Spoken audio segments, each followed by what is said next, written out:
A continuación, Noticiero Telesucesos. Clasificación A. Apto para todo público. Un noticiero pensado para usted porque se lo merece. Nos acercamos a la realidad desde diferentes perspectivas. Noticiero Telesucesos. Primera parte del Noticiero Telesucesos con las noticias más importantes del día. Telesucesos, desde nuestro estudio principal y en el de Arena Telesucesos, es el único medio de televisión que transmite de lunes a viernes 4 horas diarias de diversos eventos y novedades deportivas: el ecuavóley, básquet, tenis de mesa, halterofilia, taekwondo, esgrima, box, cachascán, gimnasia olímpica. Pueden ser observados en Canal 29 UHF y en todas las redes sociales en su televisión, sin ningún costo, desde la comodidad de su hogar, en nuestro canal y en las redes sociales. Arena Telesucesos es el escenario en donde el deporte tiene vida. Nuestros invitados y jugadores están en la cancha junto a usted y como nunca antes en la pantalla de su televisor, acercándole a un espectáculo inolvidable de luz, color y fiesta. Por fin usted encuentra el deporte que practica y que nunca es transmitido ni considerado por otros medios de comunicación con la importancia que nosotros le damos. El ecuavóley es el gran protagonista en una cancha con todos los estándares y comodidad para su práctica. Es el único deporte ecuatoriano con partida de nacimiento ecuatoriana.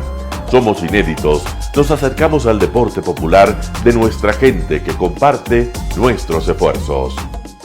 En Arena Telesucesos, aparte del atractivo de los eventos deportivos que transmitimos con nuestra señal a los televisores de su hogar, también entregamos muchos de los valores que encierra el deporte y en especial privilegiamos nuestra identidad nacional en el ecuavóley, jerarquizando su presencia como el deporte con partida de nacimiento en nuestro país. Telesucesos, el canal de televisión siempre inédito.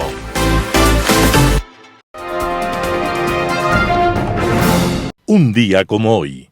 Cuando sucedió la Revolución Francesa, el hombre que estuvo al frente del Estado francés, que se caía a pedazos, era Luis XVI, un rey que nunca se dio cuenta de lo que estaba pasando. Luis XVI nunca supo que como rey tenía que gobernar. Solo estuvo preocupado de sus lujos y sus amantes, sus vanidades y caprichos, en medio de una Francia campesina que se moría de hambre. El día de la toma de la Bastilla, cuando se inició la Revolución Francesa, el rey escribió en su diario: Hoy no ha sucedido nada importante, nada en absoluto. Pero luego los acontecimientos políticos se desbordaron. El rey terminó encarcelado y condenado a muerte. Durante el tiempo en prisión, el rey Luis XVI vivió un cambio radical en su personalidad y dejó de ser un hombre apocado y cobarde, un personaje oscuro incapaz de asumir su destino. Cuando supo que iba a ser ejecutado, se dedicó a hacer ejercicios en su celda, y cuando le preguntaron para qué se ejercitaba si iba a morir, el rey respondió: porque no quiero que me tiemblen las piernas cuando vaya a subir al cadalso.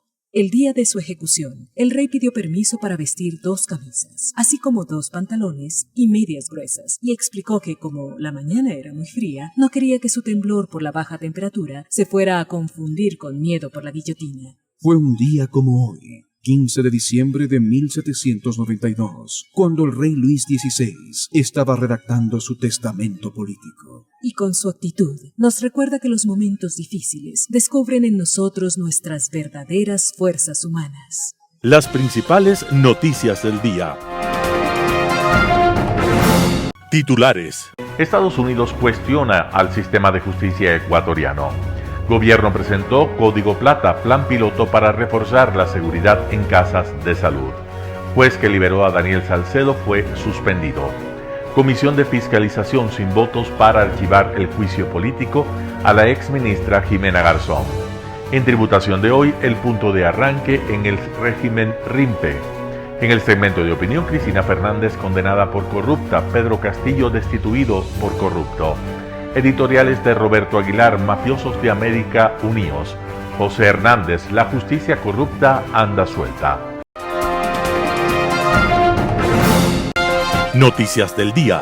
Estados Unidos cuestiona el sistema de justicia ecuatoriano. El sistema de justicia ecuatoriano nuevamente fue cuestionado por los Estados Unidos.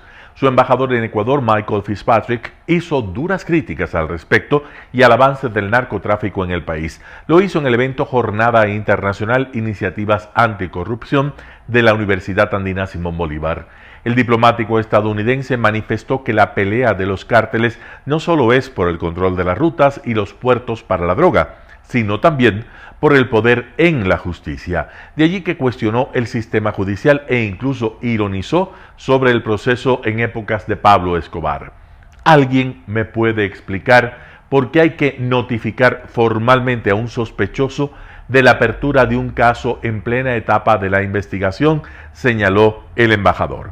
Al respecto, el canciller Juan Carlos Holguín resaltó el trabajo conjunto contra esta problemática. Según el canciller, hay una mirada de unidad en la comunidad internacional para fortalecer los sistemas de justicia en Ecuador, que agregó requieren fortalecimiento inmediato en relación a las estructuras de tráfico de droga y de personas, así como en las fronteras. También involucró a las estructuras que están detrás de la migración riesgosa y de la minería ilegal. Estas pertenecen a las mismas estructuras criminales, enfatizó el canciller. Holguín y Fitzpatrick coincidieron en que la propuesta del referendo sobre la extradición de personas vinculadas al narcotráfico es una salida contra la impunidad. Hay personas que tienen pedidos de captura en Estados Unidos por narcotráfico y que no pueden ser extraditados porque cuando el presidente Rafael Correa lideró el país, blindó constitucionalmente a los narcocriminales para que no sean extraditados, así lo recordó el canciller ecuatoriano. Gobierno presentó Código Plata, plan piloto para reforzar la seguridad en casas de salud. El gobierno presentó el plan piloto de seguridad para establecimientos de salud, Código Plata. El objetivo es garantizar la integridad del personal de salud y los pacientes que son atendidos en hospitales públicos y privados del país. A través de la coordinación interinstitucional se definió la hoja de ruta del plan. La reunión de presentación se efectuó en las instalaciones del EQ 911 de San Borondón. Participaron el vicepresidente de la República, Alfredo Borrero, José Ruales, ministro de Salud, y Juan Zapata, ministro del Interior, entre otras autoridades. Para la inauguración de este plan se realizó un simulacro en el Hospital General Dr. Enrique Ortega Moreira de Durán. La actividad fue monitoreada y gestionada desde las instalaciones del EQ 911 San Borondón. Juan Zapata, ministro del Interior, explicó la operatividad del Código Plata. Mencionó que se generará la georreferenciación de la institución sanitaria con la unidad de policía comunitaria UPC más cercana al sector para que se active el protocolo de manera inmediata. El primero en actuar es el eje preventivo. El nivel de riesgo irá escalando dependiendo de las circunstancias hasta llegar al apoyo de equipos tácticos de la Policía Nacional. Aquí ya determinamos procedimientos policiales. Uno de ellos es evitar la toma de instalaciones y rehenes, refirió Zapata. El juez que liberó a Daniel Salcedo fue suspendido. Daniel Salcedo, quien enfrenta procesos judiciales por presuntos actos de corrupción en la pandemia del COVID-19, salió en libertad el 9 de diciembre del 2022. Él abandonó la cárcel 4 de Quito luego de que el juez del Cantón Paján, en Manabí, Simón García, emitiera una boleta de excarcelación. Ese magistrado le otorgó la inmediata libertad tras considerar que en 5 procesos penales en su contra ya caducó la prisión preventiva. El 10 de diciembre de 2022, la Fiscalía se pronunció sobre la liberación de Salcedo. Esa entidad dijo que el juez García realizó una mala interpretación de la normativa legal vigente en su resolución. Este jueves 15 de diciembre se conoció que el Pleno del Consejo de la Judicatura suspendió a dicho juez de sus funciones por haber cometido una presunta infracción gravísima. El Pleno de la Judicatura dictó una medida preventiva de suspensión al juez de la unidad multicompetente de Paján, Simón García. Según la Corte de Justicia, la suspensión no obedece a la decisión a favor de Daniel Salcedo, sino que este juez habría cometido una falta gravísima durante un proceso de inquilinato. Comisión de Fiscalización sin votos para archivar el juicio político a la exministra Jimena Garzón. En la Comisión de Fiscalización de la Asamblea Nacional no hubo este 15 de diciembre del 2022 los votos para aprobar el informe que recomendaba el archivo del pedido juicio político en contra de la exministra de Salud, Jimena Garzón. Votaron a favor de esta recomendación, que no es vinculante, los oficialistas Marco Troya y Ana Belén Cordero. En contra, el independiente Bruno Segovia y Pablo Muentes del Partido Social Cristiano. En tanto que los correístas Roberto Cuero y Coms Córdoba y el presidente de la Comisión de Fiscalización, Fernando Villavicencio, decidieron abstenerse de votar a favor o en contra del informe. Según el documento, durante el proceso de fiscalización impulsado por Ricardo Vanegas de Pachacutic y Natalie Viteri del Partido Social Cristiano, no se había probado el incumplimiento de funciones, que es de lo que se acusaba a Garzón, que fue la primera ministra de Salud del actual gobierno. Una vez que no hubo los votos para aprobar o rechazar el informe, Villavicencio solicitó que los asambleístas envíen sus informes de posiciones a la presidencia de la Asamblea Nacional para que sean puestos en conocimiento del Pleno, que tendrá la última palabra sobre una posible censura a la exfuncionaria. Entrevista del día. Este jueves 15 en Radio Sucesos, Francisco Jiménez, ministro de Gobierno, habló sobre la reforma constitucional para ampliar el ámbito de acción de las Fuerzas Armadas. Escuchemos lo que dijo. Y bueno, parte de esas acciones también para luchar contra el narcotráfico está esta reforma parcial a la Constitución que en este proyecto presentó el presidente de la Asamblea Nacional. Y bueno, usted se ha referido a ello y ha mencionado que no es para controlar las manifestaciones. Cuéntenos un poco sobre esto y también qué perspectivas tiene de que realmente tenga éxito en el legislativo. Bueno, el legislativo siempre es una caja de Pandora, ¿no? A veces nos sorprende con unas cosas, a veces nos sorprende con otras, pero por ahora aparentemente sí estarían dándole la importancia que requiere a este asunto de la reforma del rol de las Fuerzas Armadas. Como lo he dicho yo en varias ocasiones, esto no se trata de poner a más militares en las calles para reprimir una manifestación o para que lleven a cabo, qué sé yo, procesos de control de seguridad cotidianos. No es para eso. Todo lo contrario. Este es un apoyo que tiene 4 características: extraordinario, complementario, fiscalizado y regulado. ¿Qué quiere decir eso? Que a las Fuerzas Armadas, para lo que se le estaría requiriendo en el evento de aprobarse el cambio de su rol a través del proceso de reforma constitucional que involucra una consulta a la ciudadanía, es para delitos vinculados, por ejemplo, con el narcotráfico, por ejemplo, con la trata de blancas, y que tienen particularmente una característica, que es ser producidos en esquemas de delincuencia organizada transnacional. Es para ese tipo de delitos que se está requiriendo el cambio del rol de las Fuerzas Armadas, no para otras cosas ni para amedrentar absolutamente a nadie. Pero lo que sí está claro es que nosotros tenemos un problema vinculado con la delincuencia organizada transnacional y que necesitamos aprovechar cada ladrillo, cada persona, cada fusil, cada bala, cada casa para poderlo combatir. No puede haber nadie, ni tampoco los organismos de gobierno local, nadie, ni alcaldías, ni prefecturas, ni sociedad pública, ni instituciones públicas, ni sociedad civil,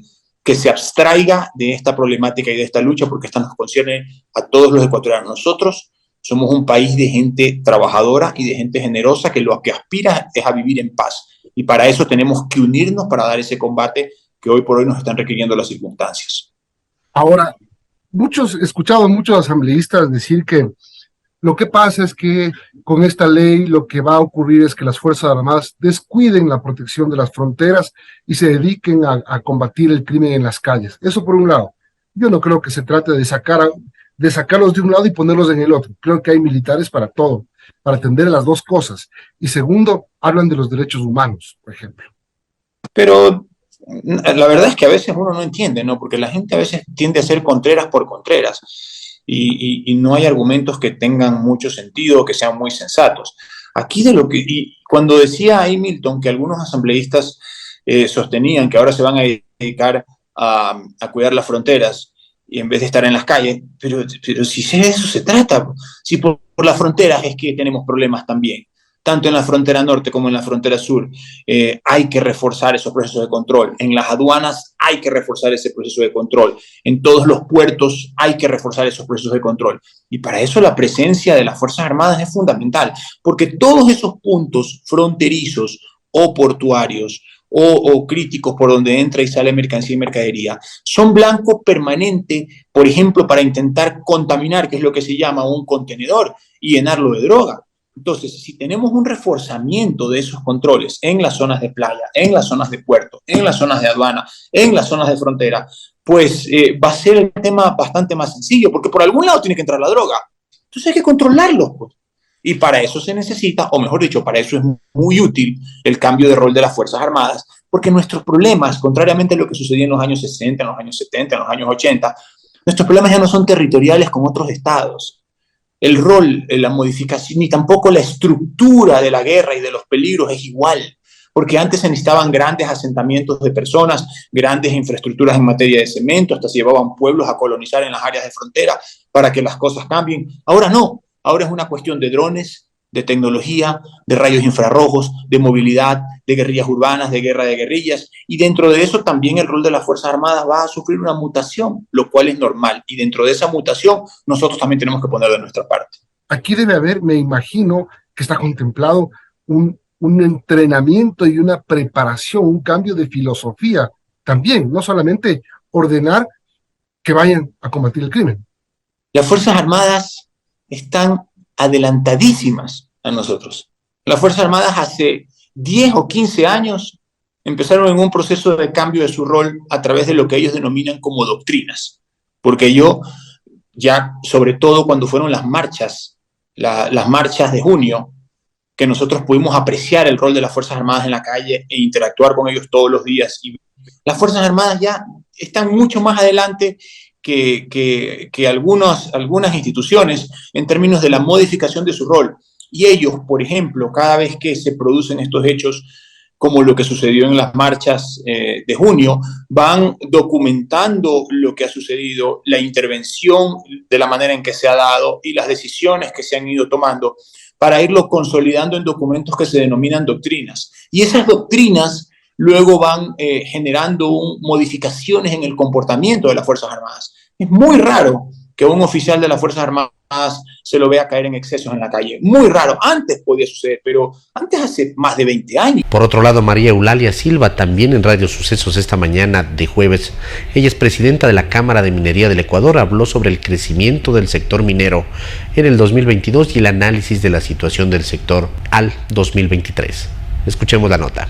¿Qué nos puede comentar? ¿Cómo cerramos este 2022 en cuanto a temas de minería?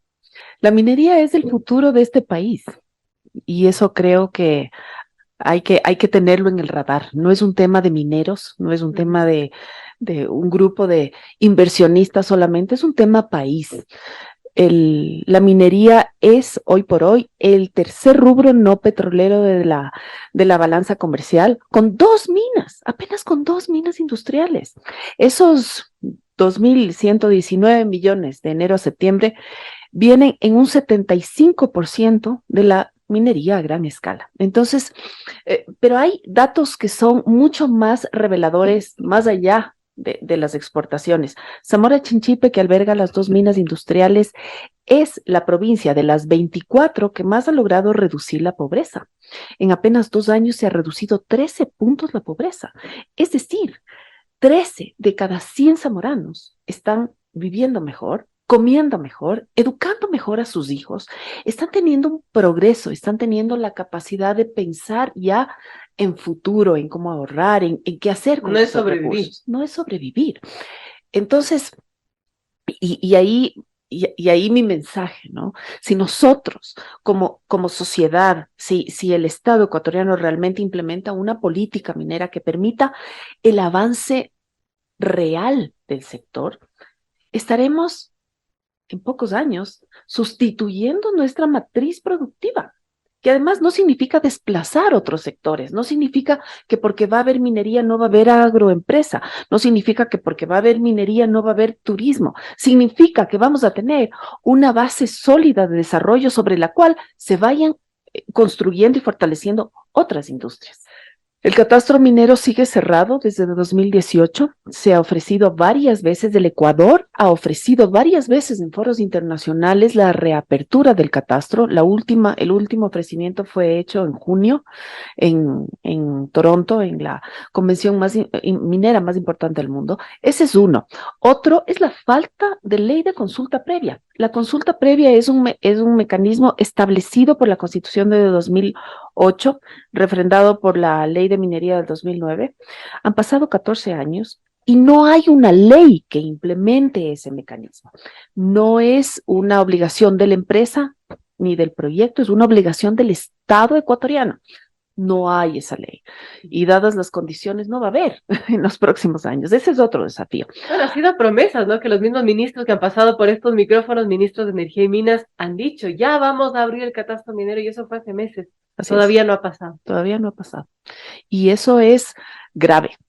¿Por qué? Primero, porque es la palabra del Ecuador la que está en juego. Es la credibilidad del país, primero. Segundo, porque el catastro minero, que es un portafolio de concesiones mineras, es la mejor manera de frenar la minería ilegal.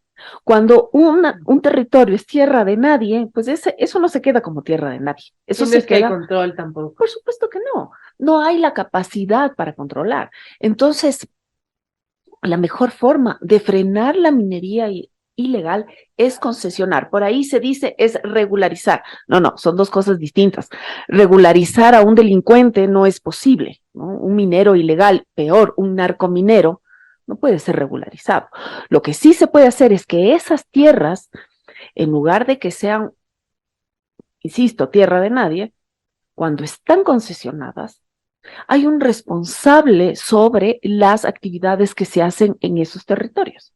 Entonces, la mejor manera de controlar, de regular, y eventualmente también, si es que se hace exploración, esos territorios podrían convertirse en las minas del futuro, con todos los beneficios que eso significa.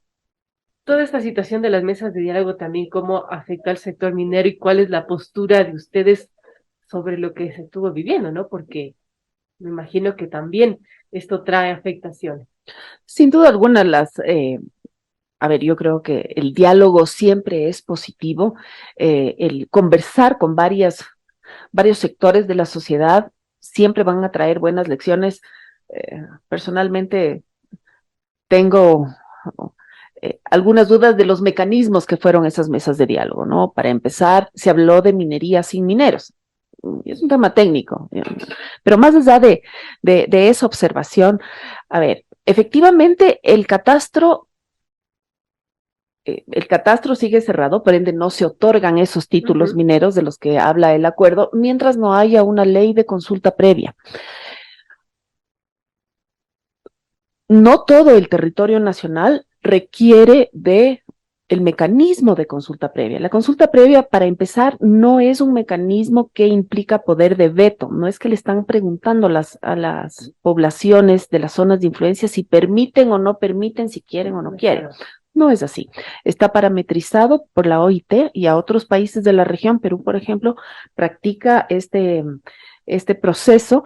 Y de lo que se trata es de ir involucrando a la comunidad siempre y cuando en esa comunidad existan nacionalidades, pueblos, comunas o comunidades indígenas, afrodescendientes o montubias, debidamente reconocidas por la ley como tal. Por ende, no todo el territorio nacional requiere de consulta previa, ¿no?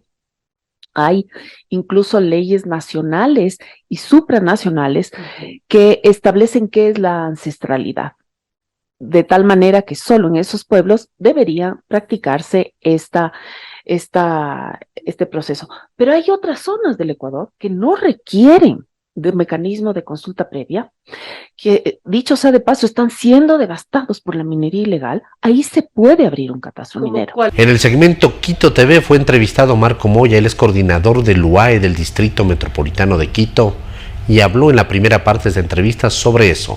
¿Qué es el UAE? Escuchemos lo que dijo. ¿Qué es la licencia única de actividades económicas, más conocida como LUAE? Bueno, David, te comento, la LUAE es el permiso, es el acto administrativo con el cual el municipio de Quito autoriza el desarrollo de una actividad económica en un establecimiento del distrito de Quito, ¿no? Esto pues obviamente hay que tener en consideración que pueden ser actividades económicas con o sin finalidad de lucro.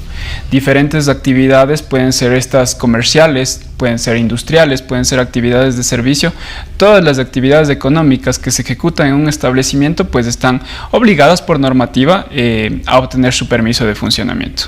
Ya, correcto. Esta licencia tiene una duración de 1 año. Sí, básicamente hay que tener en consideración que el Código Municipal establece una tabla de renovaciones, ¿sí? Y todo esto trabaja en función del 9º dígito del RUC. Es decir, si mi 9º dígito del RUC, en este caso es el 3, por ejemplo, mi licencia va a caducar en el mes de abril, tomando en consideración que en enero no caduca ninguna licencia. Por ejemplo, si yo saco una licencia ahora en diciembre, con un dígito 3 en marzo, en abril, claro, tendría que sacar una nueva y luego sí cada abril. Exactamente, de un año, ya. Exactamente, te va a durar eso hasta el mes de abril y al siguiente año, pues en el mes de abril de igual manera, pues tendrás que renovar tu licencia. Esto se cambió un poco porque te cuento que al principio, hace algunos años, hasta el año 2016, 2017, todas las licencias caducaban al 31 de diciembre del año en curso. ¿Qué pasaba? Que el 1 de enero eran ríos de gente en los balcones de servicio. Y pues por el tema de optimizar, por evitar estas inconformidades con la ciudadanía, se logró modificar esto y hoy por hoy la LUAE trabaja de esa forma.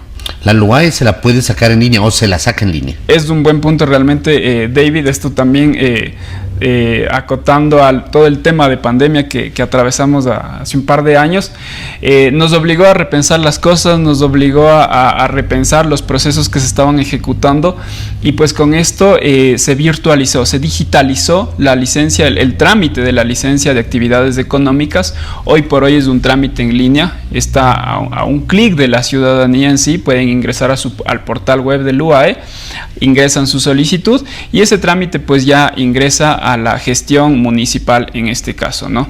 Hay que tener muy en consideración, como te digo, que siempre se van a necesitar requisitos previos, ¿no es cierto? Para la licencia de funcionamiento la persona debe poseer un RUC, que esto lo obtiene obviamente en el SRI, y obviamente tener su registro de patente municipal. Al momento de tú obtener el registro de patente municipal, se te entrega las credenciales para que tú hagas uso de los portales digitales municipales. Correcto, justamente iba a ir a eso. Ya poniendo en práctica el asunto y poniendo, digamos, un ejemplo, alguien tiene un RUC producto del manejo de un micromercado, digamos, que son tan comunes, por ejemplo, en la ciudad, tiene que tener la patente, ¿no? La patente le autoriza a entrar al sistema, le da las credenciales, como tú dices, y luego ya es un servicio, un panel realmente básico, amigable, el que existe dentro de la página web.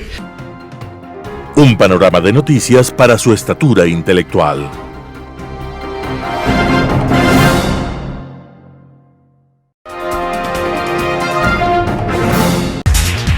Tributación de hoy con Cristina Trujillo.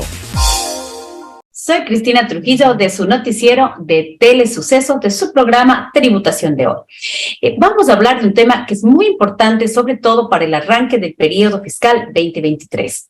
Hablar del inicio para conocer si usted pertenece al régimen RIMPE o al régimen general. El arranque en el régimen RIMPE es la parte fundamental para que usted no se pueda equivocar y luego se encuentre preocupado si realmente usted es un RIMPE emprendedor, un RIMPE negocio popular o si debería haberse quedado como un régimen general. El punto de arranque, como Cristina Trujillo lo llama, el punto en donde usted tiene que saber si debe o no debe ser un régimen simplificado, y este régimen tan importante que es el régimen RIMPE, es conocer el concepto de ingresos brutos grabados menos descuentos y devoluciones, que es la regla general para saber si usted debe pertenecer a un régimen RIMPE. Si sus ingresos brutos grabados menos descuentos y devoluciones es hasta $300,000 en el ejercicio anterior, usted es un régimen RIMPE. Si tiene ingresos mayores a estos $300,000, usted es un régimen general y como tal debe iniciarse en el periodo fiscal. Cada año usted tiene que revisar este famoso punto de arranque. La parte que ha causado un poco de dificultad y controversia es entender este concepto de ingresos brutos que sean menos descuentos y devoluciones para poder saber cómo arranco en este régimen RIMPE. Y cuando hablamos de ingresos brutos, estamos hablando para esta normativa ingresos brutos grabados que usted tuvo en el ejercicio fiscal anterior. Y ahí tenemos que hacer relación con el artículo 8 de la Ley del Régimen Tributario Interno, ingresos de fuente ecuatoriana que se encuentran grabados.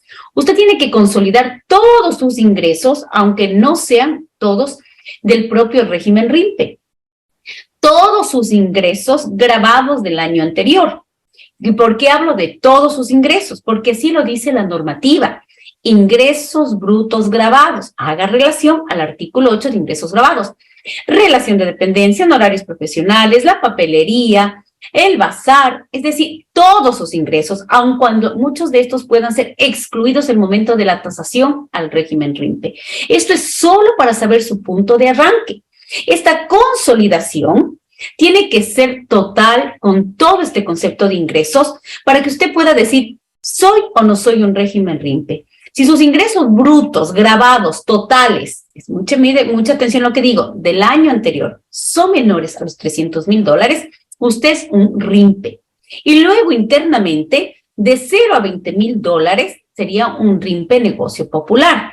El punto de arranque es lo más importante y fundamental para que usted no se equivoque.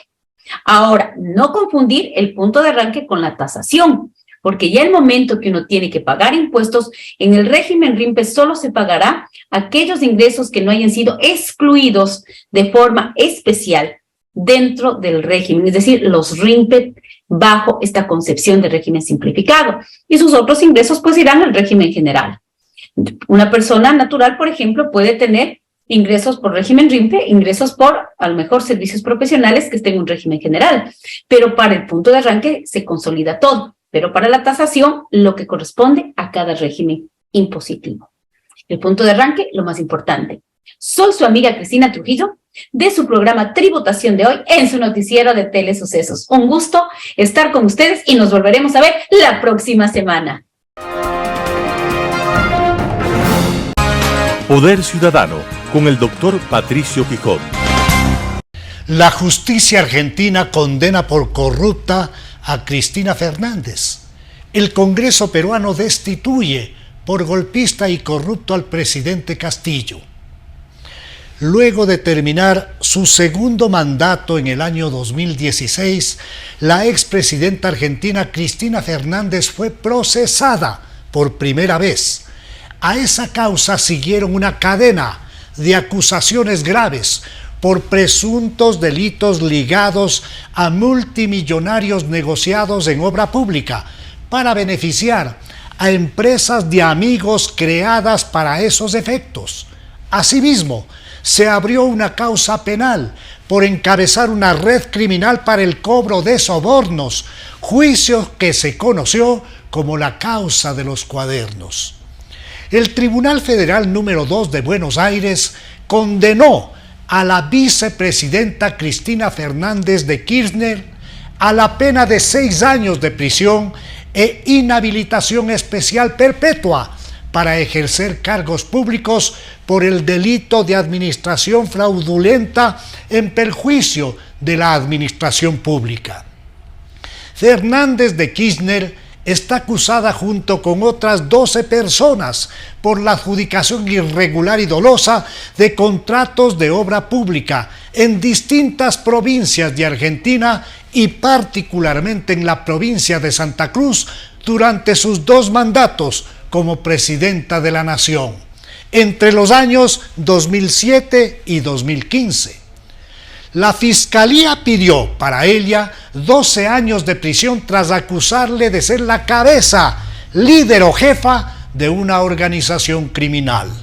El fallo confirmó que Fernández encabezó durante sus 2 presidencias un sistema de defraudación al Estado. Para lograrlo, contó con la colaboración de su amigo Lázaro Báez, quien de la noche a la mañana se convirtió en empresario de obra pública de monumental éxito. Báez ya fue condenado a 12 años de prisión por lavado de dinero. Esa condena fue apelada. En el presente caso, también recibió una pena de 6 años. Como era de esperarse, la engolada Cristina, haciendo gala de su ilimitado cinismo y prepotencia, no demoró en reaccionar con verdadera furia. Expresó que Argentina tiene un sistema paraestatal que decide sobre la vida, el patrimonio y la libertad de los argentinos. Esto es un estado paralelo y mafia judicial, sostuvo la sentenciada, al tiempo de remarcar que la sentencia ya estaba escrita, que es víctima de persecución política por parte de una alianza formada por el poder real, la política y la justicia, que se resume en el famoso lawfare.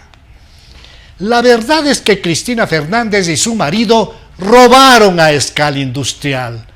A pesar de las demoledoras evidencias y pruebas presentadas dentro del dilatado proceso judicial, hay un sector muy grande de la población argentina que cree que Cristina es inocente y es víctima de una conspiración política.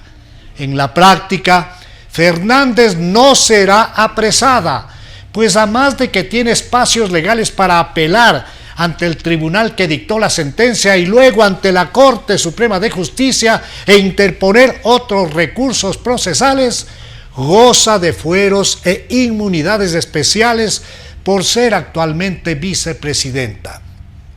Podría incluso ser candidata a la presidencia de la República para las elecciones de octubre del 2023. En Perú, en cambio, el expresidente Pedro Castillo fue detenido luego de ser destituido por el Congreso peruano, acusado de haber intentado dar un golpe de Estado que no tuvo éxito por falta de respaldo popular y sobre todo por falta de respaldo de las Fuerzas Armadas peruanas. El populista Castillo había decidido disolver el Congreso e instaurar un gobierno de emergencia nacional para luego convocar a una asamblea constituyente con ese libreto ya conocido acá. Castillo, profesor de educación primaria y líder sindical, afrontó varias acusaciones de corrupción. El Congreso peruano tramitó 2 procesos de destitución tras la ruptura constitucional. Pedro Castillo fue destituido, posesionándose a la abogada Dina Boluarte como nueva presidenta del vecino país que, pese a la inestabilidad política, mantiene una estabilidad económica y recepta además importantes inversiones desde el exterior.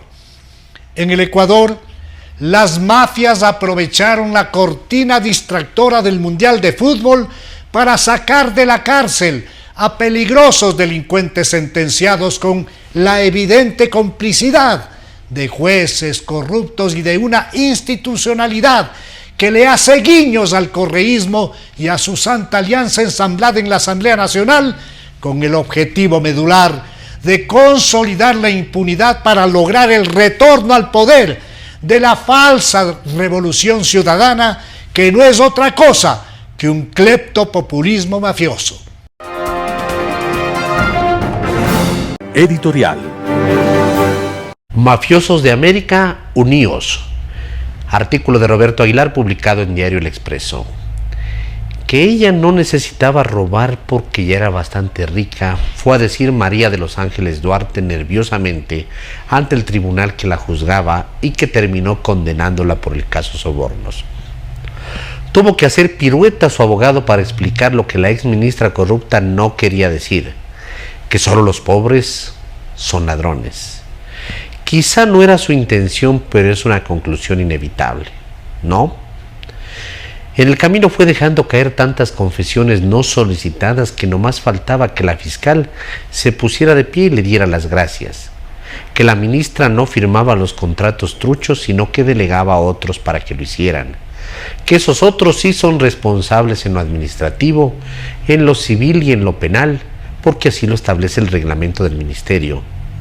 Esto de refugiarse en el reglamento es tan correísta, que la asesora presidencial Pamela Martínez era la que presionaba y hacía todo, que el testimonio del empresario constructor Pedro Verduga, quien había declarado bajo juramento que lo obligaron a pagar $1 millón a cambio de otorgarle un contrato público, no debería ser tomado en cuenta por tratarse de la versión de un hombre tan extorsionado, tan desesperado.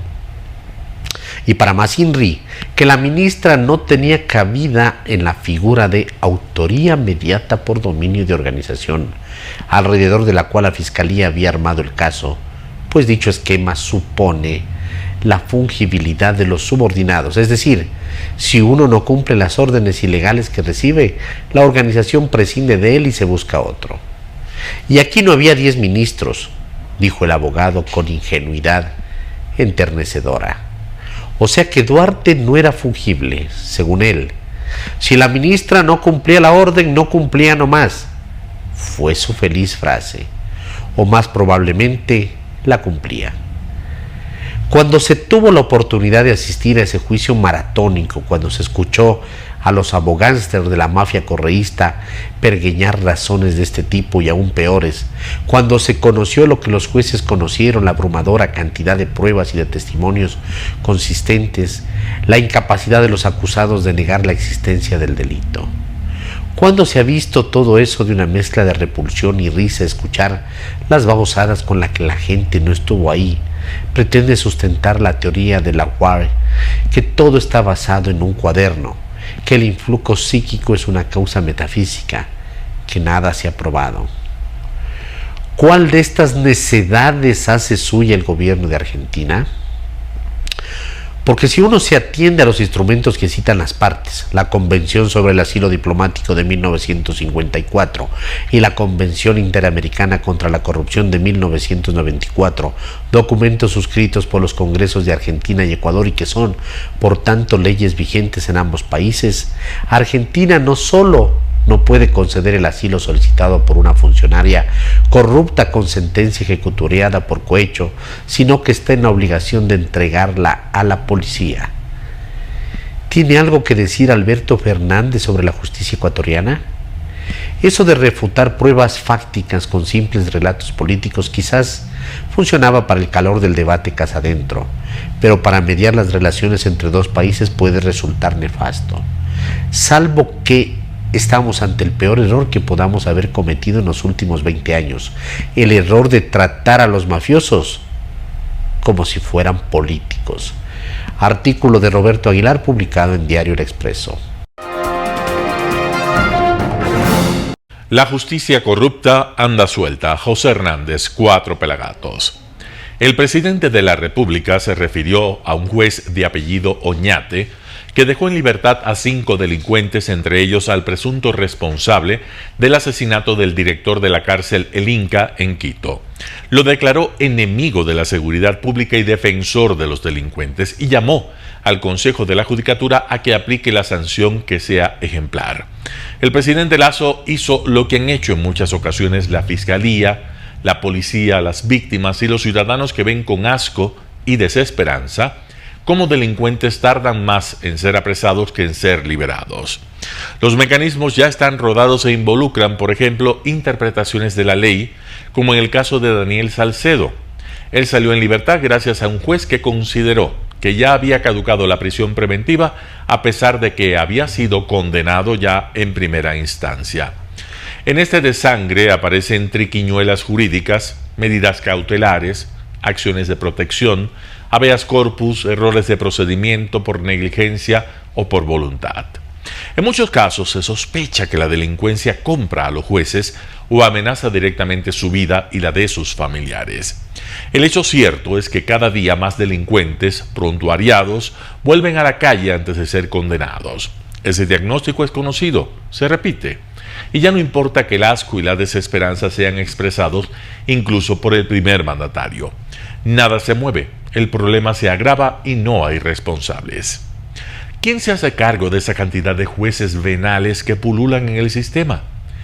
¿Quién responde por el caos que implica que cualquier juez, sin la competencia debida, puede impartir justicia constitucional? ¿Quién se ocupa de que esos jueces, como afirma la Fiscalía en el caso de Salcedo, que hacen, por la razón que sea, una mala interpretación de la normativa legal vigente?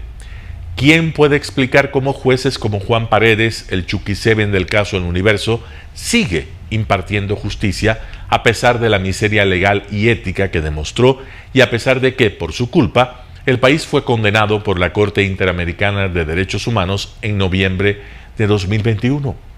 Esa corte consideró que la sentencia de Paredes violó la Convención Americana de Derechos Humanos en la tramitación penal presentada por Rafael Correa contra los directivos de Diario El Universo y Emilio Palacio. Nadie responde. Ni el Consejo de la Judicatura, ni la Corte Nacional de Justicia, tampoco la Corte Constitucional.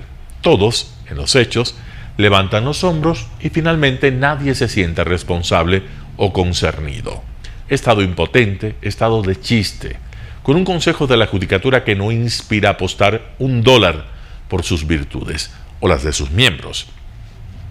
Con organismos dedicados a investigar las fortunas sospechosas, ejemplo la UAFE, que nada dicen sobre los nuevos ricos que también hay en las Cortes. Con entes estatales que deberían inquietarse de la disolución nacional que se siente y están dedicados a destrozarse entre ellos. El presidente Lasso no puede, claro, intervenir en ese poder, pero lo peor que podría ocurrir es que también él se sume al pelotón de organismos y de personas parqueados en el diagnóstico deprimente que cada día se reitera en el país. No es dable tampoco circunscribir la expectativa a que el Consejo de la Judicatura sancione al juez corrupto de turno. Eso lo sabe hacer y lo hace para lavarse la cara y las manos. Algo se debe al poder hacer, por ejemplo, desde el Consejo de Seguridad Pública del Estado, el CONSEPE, porque si hay jueces que en vez de aplicar la ley son aliados de la delincuencia, el problema incumbe al Estado en su conjunto. El país, instalado en una dinámica demente de degradación, reclama respuestas y herramientas consensuadas y eficaces que inviertan la tendencia. El Estado debe conciliar cómo enfrentar el momento y también los mecanismos para proteger a los funcionarios que quieren hacer honestamente su trabajo. Del CONSEPE deberían salir esos acuerdos y esas acciones. Y ahí sí, el presidente puede, como jefe de Estado, liderar esas voluntades y negociar tareas y plazos. José Hernández, 4 Pelagatos. Noticias internacionales. El Parlamento Europeo reconoce como genocidio la hambruna de Holodomor. El Parlamento Europeo ha votado a favor de reconocer la hambruna de Ucrania de los años 30, conocida como Holodomor, como un genocidio deliberado por parte de la Rusia soviética.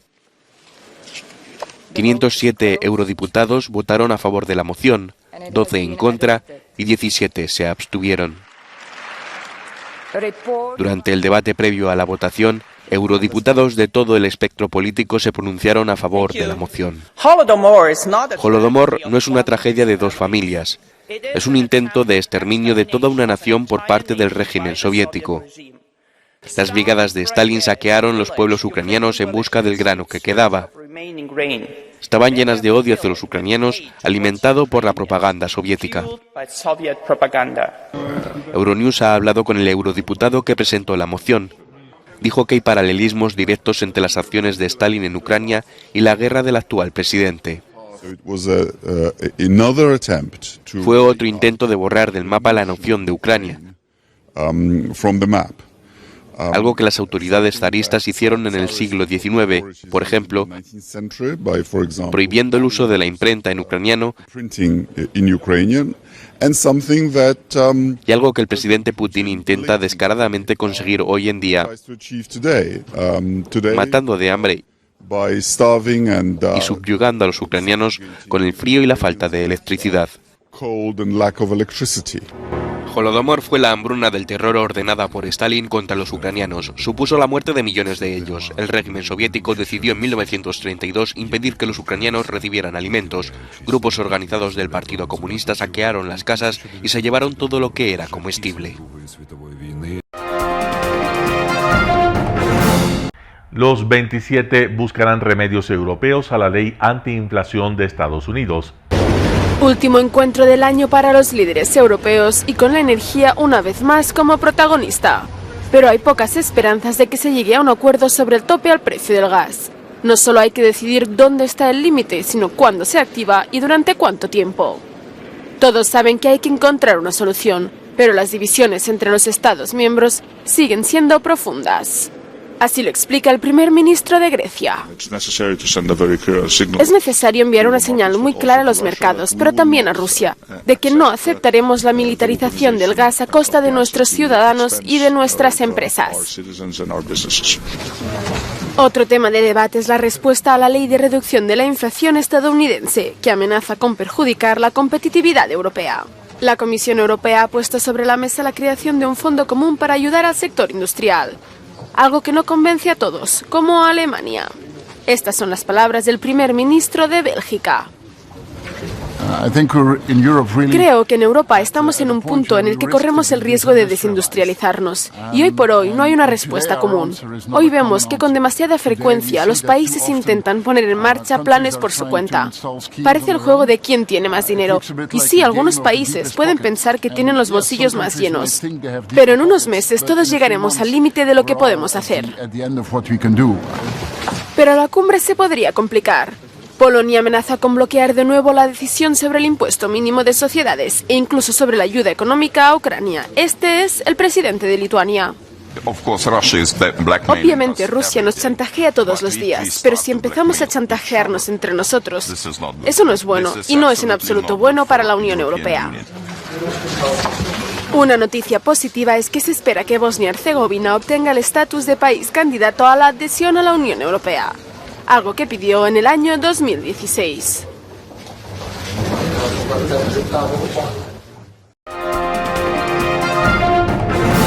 Cientos de turistas atrapados en Machu Picchu debido a las violentas protestas en Perú. Llevan desde el martes así, móvil en mano y esperando a que llegue un tren que no llega. Son los cientos de turistas que han quedado atrapados en la zona de la célebre ciudadela inca de Machu Picchu, en Perú. Las violentas protestas contra la presidenta Dina Boluarte han afectado al trayecto que conecta con la joya peruana. La compañía ferroviaria suspendió su servicio para priorizar la seguridad de los pasajeros ante posibles bloqueos en la vía férrea. No podemos volver a Cusco y salir para otro país por las protestas. Y estoy con niños, para mí es un poco un problema. El alcalde de Machu Picchu, población conocida anteriormente como Aguascalientes, ha pedido al gobierno helicópteros para poder trasladar a los turistas que se encuentran en la zona.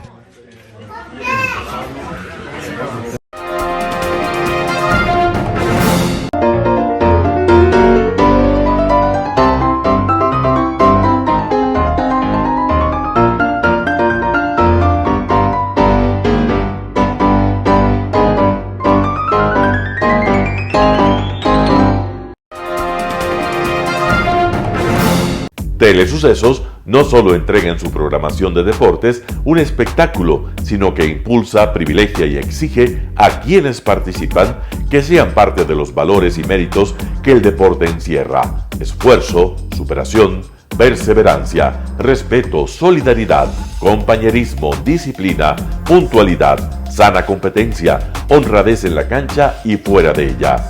La práctica deportiva siempre generará beneficios positivos para su cuerpo y entregará salud estable, pero refuerza además la identidad personal y premia siempre el éxito conseguido.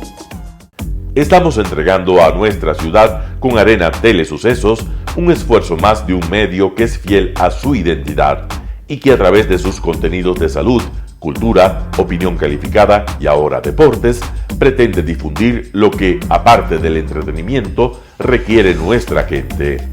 Lo hasta ahora realizado está hecho con mucho esfuerzo pasión y el entusiasmo de nuestra parte, de nuestros empleados, trabajadores y pequeños empresarios que creen en nuestras motivaciones. Hemos dado los primeros pasos para este proyecto que seguiremos haciéndolo gracias a ustedes. Telesucesos, el canal de televisión siempre inédito. El noticiero Telesucesos es retransmitido de lunes a viernes a las 7 horas por Radio Planeta Sur 106.1 FM de la ciudad de Loja. Noticiero Telesucesos.